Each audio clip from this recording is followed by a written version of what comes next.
श्री परमात्मने नमः। ईश्वर अर्जुन संवाद श्रीमद् भगवद गीता अध्याय 7 श्लोक 28 मोक्ष प्राप्ति का रहस्य। क्या आपने कभी सोचा है कि मोक्ष कैसे प्राप्त किया जा सकता है? श्री कृष्ण हमें इस गहरे रहस्य को समझाने जा रहे हैं।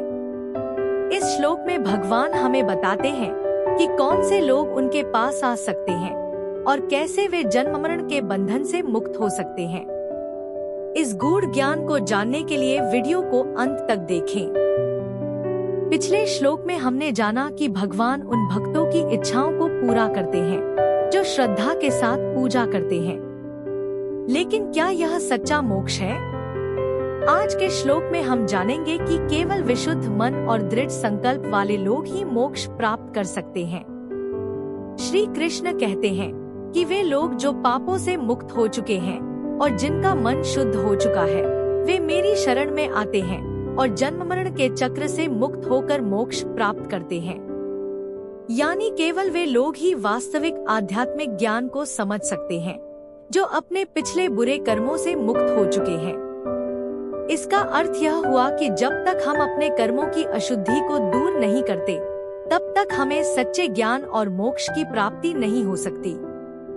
इसलिए हमें सच्चे मन से भक्ति और अच्छे कर्म करने चाहिए। श्री हरि बोलो। ग्रंथराज श्रीमद् भगवद गीता जी की जय। गीता सुगीता कर्तव्या किमन्यः शास्त्र विस्तरया या स्वयं पद्मनाभस्य मुख पद्माद्विनयः श्रिता। अथ ध्यानम्। शांताकारं भुजग शयनं पद्मनाभं सुरेशं विश्व आधारं गगन सदृशं मेघवर्णं शुभांगम् लक्ष्मीकांत कमल नयन योगिभी ध्यान गम्यम वंदे विष्णु भव भयहरम सर्व लोकैकनाथम। यम ब्रह्मा वरुणेन्द्र रुद्रमृतः स्तुन्वन्ति दिव्यैः स्तवैर्वेदैः सांग पद क्रमोपनिषदे गायन्ति यं सामगाः। ध्यान अवस्थित तद्गतिन मनसा पश्यन्ति या योगिनो यस्यान्तं न विदुः सुर असुरगणा देवाय तस्मै नमः। वसुदेव सुतं देव कंस चाणूर मर्दनम देवकी परमानंदम कृष्ण वंदे जगद्गुरु। अपने को भजने वाले भक्तों के लक्षण। श्लोक 28 येषा त्वन्तक्तं पापं जनाना पुण्यकर्मणाम ते द्वंद्व मोह निर्मुक्ता भजन्ते मां दृढ़व्रता। उच्चारण की विधि। येषाम तु अंतक्तं पापम जनानाम पुण्यकर्मणाम ते द्वंद्व मोह निर्मुक्ता भजन्ते मां दृढ़व्रता। 28 शब्दार्थ। तु अर्थात परंतु, निष्काम भाव से, पुण्य कर्मणाम अर्थात श्रेष्ठ कर्मों का आचरण करने वाले, येषाम अर्थात जिन, जनानाम अर्थात पुरुषों का, पापम अर्थात पाप, अंतक्तम अर्थात नष्ट हो गया है, ते अर्थात वे, द्वंद्व मोह निर्मुक्ता अर्थात रागद्वेष जनित द्वंद्व रूप मोह से मुक्त, दृढ़व्रता अर्थात दृढ़ निश्चयी भक्त, माम अर्थात मुझको, सब प्रकार से, भजन्ते अर्थात भजते हैं। अर्थ। परंतु निष्काम भाव से श्रेष्ठ कर्मों का आचरण करने वाले जिन पुरुषों का पाप नष्ट हो गया है, वे रागद्वेष जनित द्वंद्व रूप मोह से मुक्त दृढ़ निश्चयी भक्त मुझको सब प्रकार से भजते हैं। 28 व्याख्या। येषा त्वन्तक्तं पापं जनाना पुण्य कर्मणाम। द्वंद्व मोह से मोहित मनुष्य तो भजन नहीं करते और जो द्वंद्व मोह से मोहित नहीं है वे भजन करते हैं, तो भजन न करने वालों की अपेक्षा भजन करने वालों की विलक्षणता बताने के लिए यहाँ तु पद आया है। जिन मनुष्यों ने अपने को तो भगवत प्राप्ति ही करनी है, इस उद्देश्य को पहचान लिया है, अर्थात जिनको उद्देश्य की यह स्मृति आ गई है कि यह मनुष्य शरीर भोग भोगने के लिए नहीं है, प्रत्युत भगवान की कृपा से केवल उनकी प्राप्ति के लिए ही मिला है, ऐसा जिनका दृढ़ निश्चय हो गया है, वे मनुष्य ही पुण्यकर्मा हैं। तात्पर्य यह हुआ कि अपने एक निश्चय से जो शुद्धि होती है, पवित्रता आती है, वह यज्ञ, दान, तप आदि क्रियाओं से नहीं आती। कारण कि हमें तो एक भगवान की तरफ ही चलना है, यह निश्चय स्वयं में होता है और यज्ञ, दान आदि क्रियाएं बाहर से होती हैं। अंतक्तं पापम कहने का भाव यह है कि जब यह निश्चय हो गया कि मेरे को तो केवल भगवान की तरफ ही चलना है, तो इस निश्चय से भगवान की सम्मुखता होने से विमुखता चली गई, जिससे पापों की जड़ ही कट गई, क्योंकि भगवान से विमुखता ही पापों का खास कारण है। संतों ने कहा है कि 1.5 ही पाप है और 1.5 ही पुण्य है। भगवान से विमुख होना पूरा पाप है और दुर्गुंदुराचारों में लगना आधा पाप है।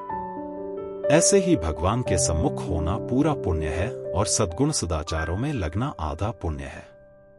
तात्पर्य यह हुआ कि जब मनुष्य भगवान के सर्वथा शरण हो जाता है तब उसके पापों का अंत हो जाता है। दूसरा भाव यह है कि जिनका लक्ष्य केवल भगवान है वे पुण्य कर्मा हैं, क्योंकि भगवान का लक्ष्य होने पर सब पाप नष्ट हो जाते हैं। भगवान का लक्ष्य होने पर पुराने किसी संस्कार से पाप हो भी जाएगा तो भी वह रहेगा नहीं, क्योंकि हृदय में विराजमान भगवान उस पाप को नष्ट कर देते हैं। विकर्म यच्चोत्पतितं कथंचित् धुनोति सर्वं हृदि सन्निविष्टः श्रीमद्भा 0:11-5-42। तीसरा भाव यह है कि मनुष्य सच्चे हृदय से यह दृढ़ निश्चय कर ले कि अब आगे मैं कभी पाप नहीं करूंगा, तो उसके पाप नहीं रहते। ते द्वंद्व मोह निर्मुक्ता भजन्ते मां दृढ़व्रता। पुण्यकर्मा लोग द्वंद्व रूप मोह से रहित होकर और दृढ़व्रती होकर भगवान का भजन करते हैं। द्वंद्व कई तरह का होता, जैसे एक भगवान में लगे या संसार में लगे, क्योंकि परलोक के लिए भगवान का भजन आवश्यक है और इहलोक के लिए संसार का काम आवश्यक है। 2 वैष्णव, शैव, शाक्त, गणपत और सौरेन संप्रदायों में से किस संप्रदाय में चले और किस संप्रदाय में न चले। 3 परमात्मा के स्वरूप के विषय में द्वैत, अद्वैत, विशिष्टाद्वैत, शुद्धाद्वैत, अचिंत्य भेदाभेद आदि कई तरह के सिद्धांत हैं। इनमें से किस सिद्धांत को स्वीकार करें और किस सिद्धांत को स्वीकार न करें। 4 परमात्मा की प्राप्ति के भक्ति योग, ज्ञान योग, कर्म योग, ध्यान योग, हठ योग, लय योग, मंत्र योग आदि कई मार्ग हैं। उनमें से किस मार्ग पर चलें और किस मार्ग पर न चलें। 5 संसार में होने वाले अनुकूल प्रतिकूल, हर्ष शोक, ठीक बेठीक, सुख दुख, राग द्वेष आदि सभी द्वंद्व हैं। उपर्युक्त सभी पारमार्थिक और सांसारिक द्वंद्व रूप मोह से मुक्त हुए मनुष्य दृढ़व्रती होकर भगवान का भजन करते हैं। मनुष्य का एक ही पारमार्थिक उद्देश्य हो जाए तो पारमार्थिक और सांसारिक सभी द्वंद्व मिट जाते हैं। पारमार्थिक उद्देश्य वाले साधक अपनी अपनी रुचि, योग्यता और श्रद्धा विश्वास के अनुसार अपने अपने इष्ट को सगुण माने, साकार माने, निर्गुण माने, निराकार माने, द्विभुज माने, चतुर्भुज माने अथवा सहस्रभुज आदि कैसे ही माने, पर संसार की विमुखता में और परमात्मा की सम्मुखता में वे सभी एक हैं। उपासना की पद्धतियां भिन्न भिन्न होने पर भी लक्ष्य सबका एक होने से कोई भी पद्धति छोटी बड़ी नहीं है। जिस साधक का जिस पद्धति में श्रद्धा विश्वास होता है उसके लिए वही पद्धति श्रेष्ठ है और उसको उसी पद्धति का ही अनुसरण करना चाहिए। परंतु दूसरों की पद्धति या निष्ठा की निंदा करना, उसको 2 नंबर का मानना दोष है। जब तक यह साधन विषयक द्वंद्व रहता है और साधक में अपने पक्ष का आग्रह और दूसरों का निरादर रहता है, तब तक साधक को भगवान के समग्र रूप का अनुभव नहीं होता। इसलिए आदर तो सब पद्धतियों और निष्ठाओं का करे, पर अनुसरण अपनी पद्धति और निष्ठा का ही करे, तो इससे साधन विषयक द्वंद्व मिट जाता है। मनुष्य मात्र की यह प्रकृति होती है, ऐसा एक स्वभाव होता है कि जब वह पारमार्थिक बातें सुनता है तब वह यह समझता है कि साधन करके अपना कल्याण करना है, क्योंकि मनुष्य जन्म की सफलता इसी में है।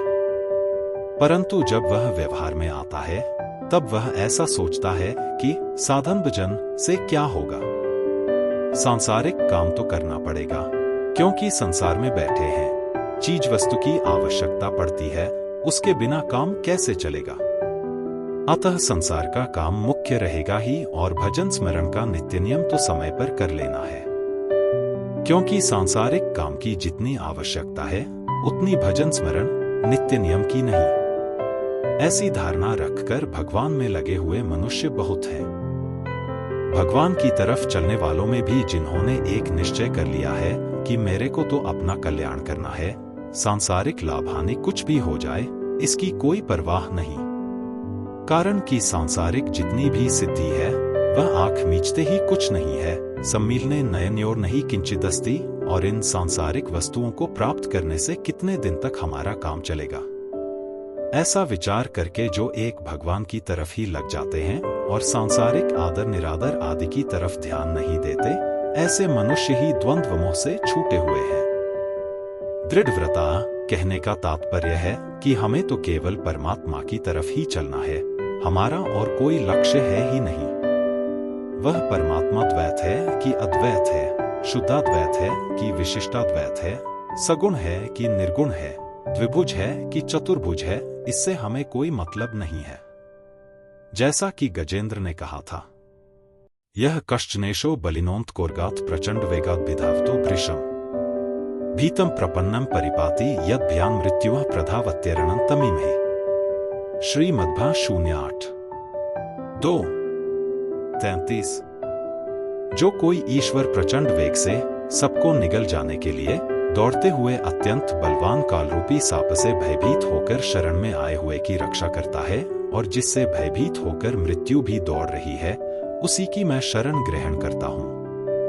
वह हमारे लिए कैसी भी परिस्थिति भेजे, हमें कहीं भी रखे और कैसे भी रखे, इससे भी हमें कोई मतलब नहीं है। बस हमें तो केवल परमात्मा की तरफ चलना है, ऐसे निश्चय से वे दृढ़व्रती हो जाते हैं। परमात्मा की तरफ चलने वालों के सामने तीन बातें आती हैं: परमात्मा कैसे है, जीव कैसा है और जगत कैसा है। तो उनके हृदय में इनका सीधा उत्तर यह होता है कि परमात्मा है, वे कहाँ रहते हैं, क्या करते हैं आदि से हमें कोई मतलब नहीं, हमें तो परमात्मा से मतलब है। जीव क्या है, उसका कैसा स्वरूप है, वह कहाँ रहता है, इससे हमें कोई मतलब नहीं। हमें तो इतना ही पर्याप्त है कि मैं हूं, जगत कैसा है, ठीक है कि बेठीक है, हमें इससे कोई मतलब नहीं। हमें तो इतना ही समझना पर्याप्त है कि जगत त्याज्य है और हमें इसका त्याग करना है। तात्पर्य यह हुआ कि परमात्मा की तरफ चलना है, संसार को छोड़ना है और हमें चलना है, अर्थात हमें संसार से विमुख होकर परमात्मा के सम्मुख होना है। यही संपूर्ण दर्शनों का सार है और यही दृढ़व्रती होना है। दृढ़व्रती होने से उनके द्वंद्व नष्ट हो जाते हैं, क्योंकि एक निश्चय न होने से ही द्वंद्व रहते हैं। दूसरा भाव है कि उनको न तो निर्गुण का ज्ञान है और न उनको सगुण के दर्शन हुए हैं, किंतु उनकी मान्यता में संसार निरंतर नष्ट हो रहा है, निरंतर अभाव में जा रहा है और सब देश, काल, वस्तु, व्यक्ति आदि में भाव रूप से एक परमात्मा ही है, ऐसा मानकर वे दृढ़व्रती होकर भजन करते हैं। जैसे पतिव्रता स्त्री पति के परायण रहती है, ऐसे ही भगवान के परायण रहना ही उनका भजन है। विशेष बात, शास्त्रों में, संत वाणी में और गीता में भी यह बात आती है कि पापी मनुष्य भगवान में प्रायः नहीं लग पाते, पर यह एक स्वाभाविक सामान्य नियम है। वास्तव में कितने ही पाप क्यों न हों, वे भगवान से विमुख कर ही नहीं सकते, क्योंकि जीव साक्षात भगवान का अंश है, अतः उसकी शुद्धि पापों से आच्छादित भले ही हो जाए पर मिट नहीं सकती। इसलिए दुराचारी भी दुराचार छोड़कर भगवान के भजन में लग जाए तो वह बहुत जल्दी धर्मात्मा भक्त हो जाता है। क्षिप्रम भवति धर्मात्मा, गीता 9:31। अतः मनुष्य को कभी भी ऐसा नहीं मानना चाहिए कि पुराने पापों के कारण मेरे से भजन नहीं हो रहा है, क्योंकि पुराने पाप केवल प्रतिकूल परिस्थिति रूप फल देने के लिए होते हैं, भजन में बाधा देने के लिए नहीं। अन्य योनियों में पाप नष्ट होने पर भी स्वभाव सुधर जाए यह नियम नहीं है। जैसे 84 लाख योनियां और नरक भोगते हुए पाप तो नष्ट हो जाते हैं, पर स्वभाव नहीं सुधरता। परंतु मनुष्य योनि में पाप रहने पर भी साधक का स्वभाव सुधर सकता है। जैसे पापों के रहने से उनके फल रूप में प्रतिकूल परिस्थिति, बीमारी आदि आती है, पर सत्संग से, साधन परायणता से, अहंता परिवर्तन से पारमार्थिक साधक का स्वभाव सुधर जाता है। प्रतिकूल परिस्थिति देकर वे पाप नष्ट हो जाते हैं। अगर ऐसा मान लिया जाए कि पापों के कारण ही भजन नहीं होता, तो अपि चेत सुदुराचारो भजते मामन्य भाग, गीता 9:30। दुराचारी से दुराचारी पुरुष अन्य भाव से मेरा भजन करता है, यह कहना बन नहीं सकता।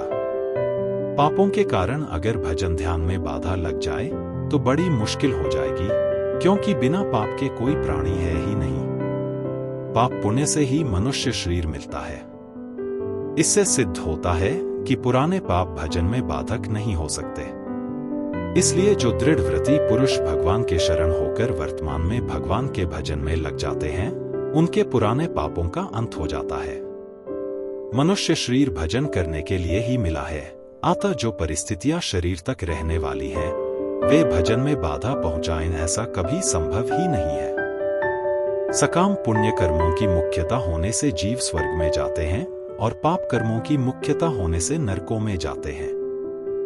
परंतु भगवान विशेष कृपा करके पापों और पुण्यों का पूरा फल भोग न होने पर भी अर्थात 84 लाख योनियों के बीच में ही जीव को मनुष्य शरीर दे देते हैं।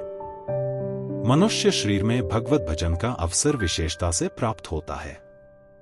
अतः मनुष्य शरीर प्राप्त होने पर भगवत प्राप्ति की तरफ से कभी निराश नहीं होना चाहिए, क्योंकि भगवत प्राप्ति के लिए ही मनुष्य शरीर मिलता है।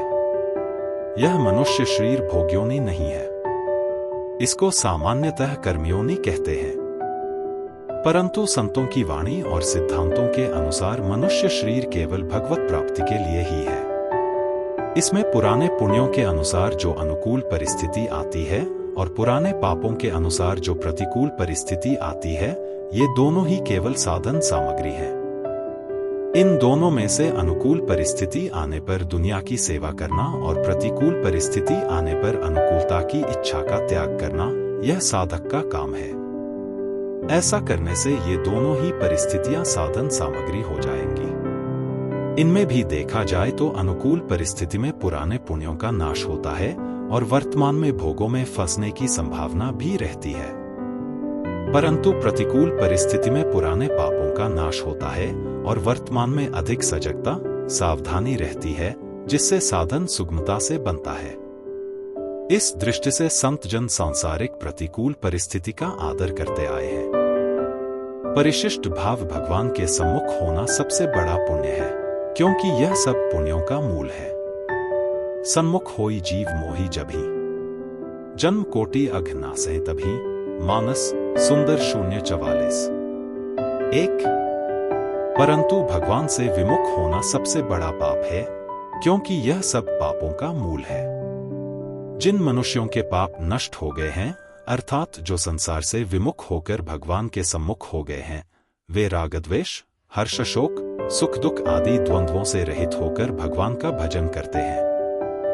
भजन करने वालों के प्रकार का वर्णन भगवान 16वें श्लोक में चतुर्विधा भजन्ते माम पदों से कर चुके हैं। राग द्वेष मनुष्य को संसार की तरफ खींचते रहते हैं। जब तक एक वस्तु में राग रहता है, तब तक दूसरी वस्तु में द्वेष रहता ही है, क्योंकि मनुष्य किसी वस्तु के सम्मुख होगा तो किसी वस्तु से विमुख होगा ही। जब तक मनुष्य के भीतर राग द्वेष रहते हैं, तब तक वह भगवान के सर्वथा सम्मुख नहीं हो सकता, क्योंकि उसका संबंध संसार से जुड़ा रहता है। उसका जितने अंश में संसार से राग रहता है, उतने अंश में भगवान से द्वेष अर्थात विमुखता रहती है। दृढ़व्रता, ढीली प्रकृति वाला अर्थात शिथिल स्वभाव वाला मनुष्य असत का जल्दी त्याग नहीं कर सकता। एक विचार किया और उसको छोड़ दिया, फिर दूसरा विचार किया और उसको छोड़ दिया, इस प्रकार बार बार विचार करने और उसको छोड़ते रहने से आदत बिगड़ जाती है। इस बिगड़ी हुई आदत के कारण ही वह असत के त्याग की बातें तो सीख जाता है, पर असत का त्याग नहीं कर पाता।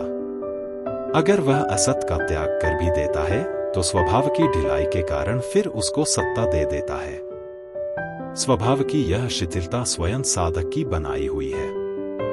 अतः साधक के लिए यह बहुत आवश्यक है कि वह अपना स्वभाव दृढ़ रहने का बना ले। एक बार वह जो विचार कर ले, उस पर वह दृढ़ रहे।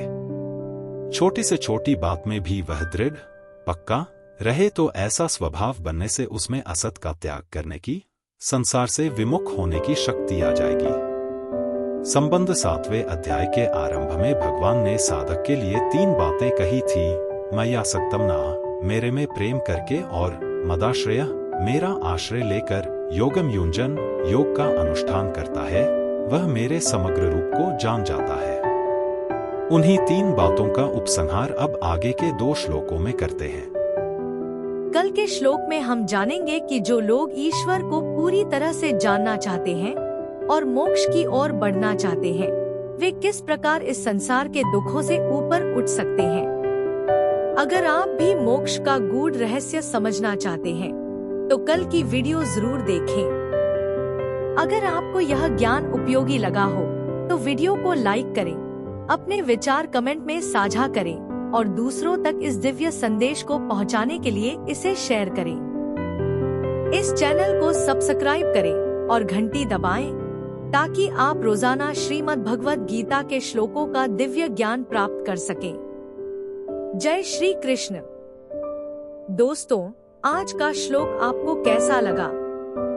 क्या आप भी ये मानते हैं कि भगवद गीता सिर्फ एक ग्रंथ नहीं बल्कि जीवन जीने का एक पूरा नक्शा है? अगर हाँ, तो इस वीडियो को लाइक और शेयर करके अपनी सहमति जरूर बताएं। याद रखें, हर समस्या का समाधान हमारे भीतर ही है। भगवद गीता का ज्ञान हमें यह सिखाता है कि हम कैसे अपने भीतर की शक्ति को पहचान सकते हैं और अपने जीवन को सफल बना सकते हैं। कल मिलते हैं एक और रोमांचक श्लोक के साथ। तब तक के लिए अपना ध्यान रखें और भगवद गीता की सीख को अपने जीवन में उतारते रहें। बोलो ग्रंथराज श्रीमद् भगवद गीता जी की जय। जय श्री कृष्ण।